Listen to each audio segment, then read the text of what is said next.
km/h dans l'obscurité, à des milliers de pieds au-dessus de l'océan Atlantique. Je me rends en Égypte, j'irai jusqu'à la frontière de Gaza et de Rafah. Je pars à cause de toi. Tu n'as jamais pris l'avion, tu n'as jamais quitté Gaza. Tu ne connais que les rues et les ruelles densément peuplées, les masures en béton. Tu ne connais que les barrières de sécurité et les clôtures patrouillées par les soldats qui entourent Gaza. Les avions, pour toi, sont terrifiants. Avions de chasse, hélicoptères d'attaque, drones. Ils tournent autour de toi, ils larguent des missiles et des bombes, des explosions assourdissantes. Le sol tremble, les bâtiments s'effondrent. Les morts, les cris, les appels à l'aide étouffés dans les décombres. Cela n'arrête pas, nuit et jour. Pris au piège, sous les piles de béton fracassées, tes camarades de jeu, tes camarades de classe, tes voisins, disparus en quelques secondes. Tu vois les visages crayeux et les corps mous lorsqu'ils sont dégagés. Je suis journaliste, c'est mon travail de voir cela. Toi, tu es un enfant, tu ne devrais jamais voir cela. La puanteur de la mort, les cadavres en décomposition sous le béton brisé, tu retiens ta respiration. Tu couvres ta bouche avec un chiffon, tu marches plus vite. Ton quartier est devenu un cimetière. Tout ce qui était familier a disparu. Tu regardes avec stupéfaction. Tu te demandes où tu es. Tu as peur. Explosion après explosion. Tu pleures. Tu t'accroches à ta mère, à ton père. Tu te bouches les oreilles. Tu vois la lumière blanche des missiles et tu attends l'explosion. Pourquoi tuent-ils les enfants? Qu'est-ce que tu as fait? Pourquoi personne ne peut te protéger? Seras-tu blessé? Perdras-tu une jambe ou un bras? Deviendras-tu aveugle ou seras-tu sur un fauteuil roulant? Pourquoi es-tu né? Est-ce pour cela? Pour quelque chose de bien? Grandiras-tu? Seras-tu heureux? Comment cela sera-t-il sans tes amis? Qui mourra ensuite? Ta mère? Ton père? Tes frères et tes sœurs? Quelqu'un que tu connais sera blessé bientôt. Quelqu'un que tu connais sera mort bientôt. La nuit, tu es allongé dans l'obscurité, sur le sol froid du ciment. Les téléphones sont coupés. L'Internet est coupé. Tu ne sais pas ce qui se passe. Il y a des éclairs et des lumières. Il y a des vagues de secousses d'explosion. Il y a des cris. Cela ne s'arrête pas. Quand ton père ou ta mère part chercher de la nourriture ou de l'eau, tu attends. Ce sentiment terrible dans l'estomac. Reviendront-ils? Les reverras-tu? Ta petite maison sera-t-elle la prochaine? Les bombes te trouveront-elles? S'agit-il de tes derniers instants sur terre? Tu bois de l'eau salée et sale. Elle te rend très malade. Tu as mal à l'estomac. Tu as faim. Les boulangeries sont détruites. Il n'y a plus de pain. Des pâtes. Un concombre.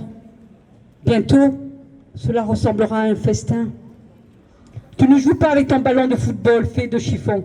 Tu ne fais pas voler ton cerf-volant fait de vieux journaux. Tu as vu des journalistes étrangers. Nous portons des gilets pare-balles avec le mot presse écrit dessus.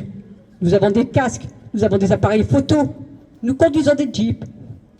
Nous apparaissons après un débordement ou une fusillade. Nous nous asseyons autour d'un feu pendant un long moment et nous parlons aux adultes. Puis, nous disparaissons. Nous n'avons pas l'habitude d'interviewer les enfants. Mais j'ai fait des interviews quand des groupes d'entre vous se rassemblaient autour de nous, nous pointons du doigt, nous demandant de vous prendre en photo.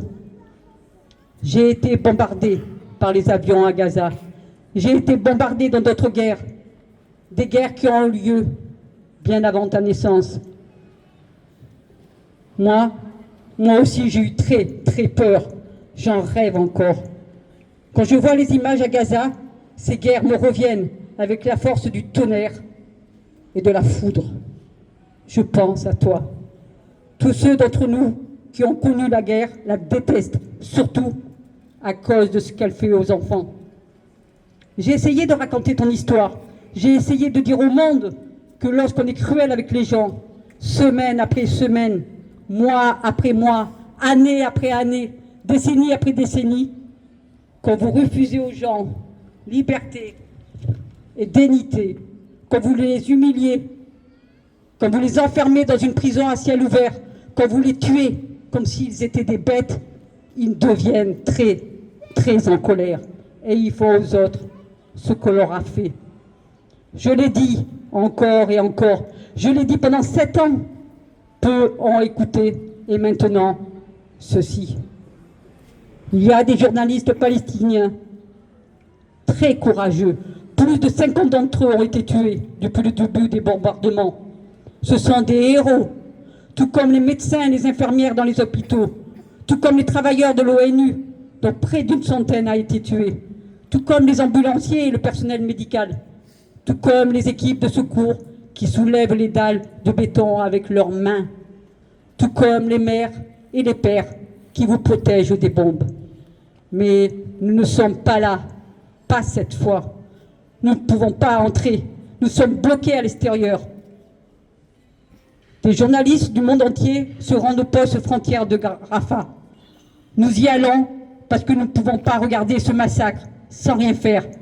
Nous y allons parce que des centaines de personnes meurent chaque jour, dont plus d'une centaine d'enfants. Nous y allons parce que ce génocide doit cesser. Nous y allons parce que nous avons des enfants comme toi, précieux, innocents, aimés. Nous y allons parce que nous voulons que tu vives. J'espère qu'un jour, nous nous rencontrerons.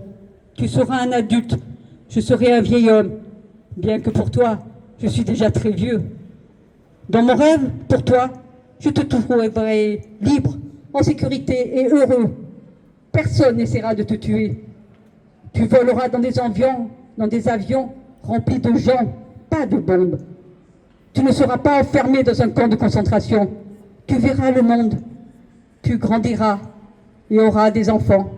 Tu vieilliras. Tu te souviendras de cette souffrance, mais tu sauras que cela signifie que tu dois aider les autres qui souffrent. C'est mon espoir, c'est ma prière. Nous t'avons abandonné. C'est la terrible culpabilité que nous portons. Nous avons essayé, mais nous n'avons pas essayé assez fort. Nous irons à Rafah, beaucoup d'entre nous, journalistes. Nous nous tiendrons à la frontière pour protester. Nous écrirons et nous filmerons. C'est ce que nous faisons. Ce n'est pas grand-chose, mais c'est quelque chose. Tu raconteras à nouveau ton histoire. Peut-être que cela suffira pour y gagner le droit de demander ton pardon. Merci.